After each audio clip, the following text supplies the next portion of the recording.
When I bought this beanie, it was the perfect pink color and I loved the embroidered heart detail on the front, but it was missing something. It needed a personalized pin, a pin that would make it my beanie and not just a regular beanie. So I'm going to show you how you can create your own pin for your beanie using needle felting. These are all the things you'll need: fabric glue, a star-shaped cookie cutter, a sewing needle and thread, a needle felting needle, say that 10 times fast, a brooch clasp, glass eye pins, and wool. Since a star is a complex shape, I use a cookie cutter to get me started in the right direction. Grab some yellow wool and shove it into the cookie cutter. The amount of wool you use depends on how thick you want your star to be.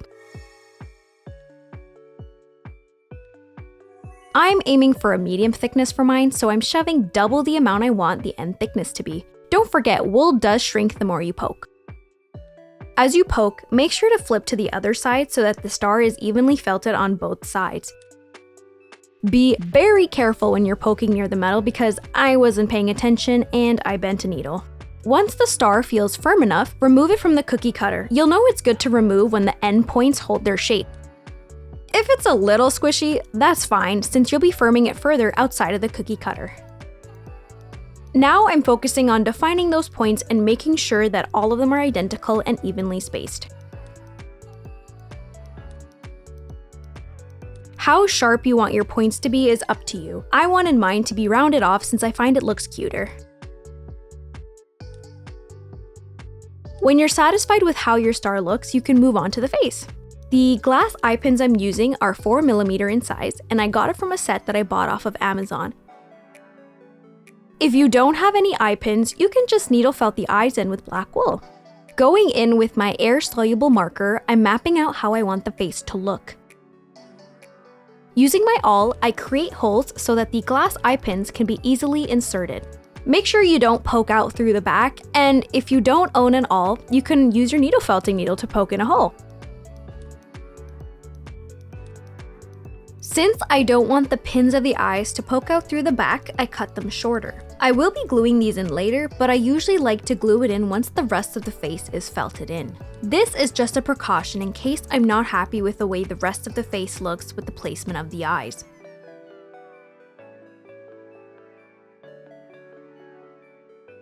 For the smile, use a tiny bit of black wool and twist it into a thin strand.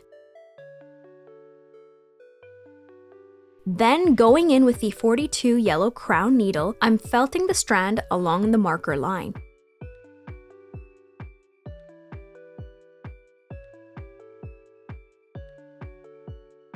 Cut off the excess wool and use the needle to push the smile until it's the shape you want. With some pink wool, I'm going to use the same yellow needle to felt in the blushies. I'm following the marker guidelines I created and making sure that both blushies are the same in size and shape.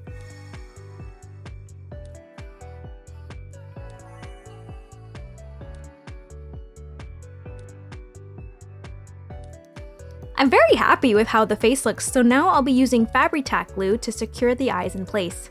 Make sure you don't add too much to the point where it will spill outside of the eyes because even though on the bottle it says that it dries clear, it actually doesn't. You'll see on the star's left eye that some of the glue spilled out and it looks white. I thought that when it dried I wouldn't be able to see it, but I was wrong. It was still visible. To attach the brooch clasp to the back of the star, you'll need some thread and a curved sewing needle. If you don't have a curved needle, another option is to sew the brooch clasp to a felt sheet and then glue that to the back of the star. I use that technique to create my car air freshener, which is in this video right here. To keep the pin in place, you can use sewing pins. Ideally, you should use a thread that matches the color of the star, but I only had orange thread. A curved needle will make it so much more easier to sew without accidentally poking to the front of the star. Use the needle to poke into the star and out of the hole in the clasp. Do as many stitches on either end of the hole until you think it's firmly attached. If it's hard to see, here's a simple diagram on what I'm doing here. End it off with a double knot so that it won't unravel, and you're done! Would you look at that?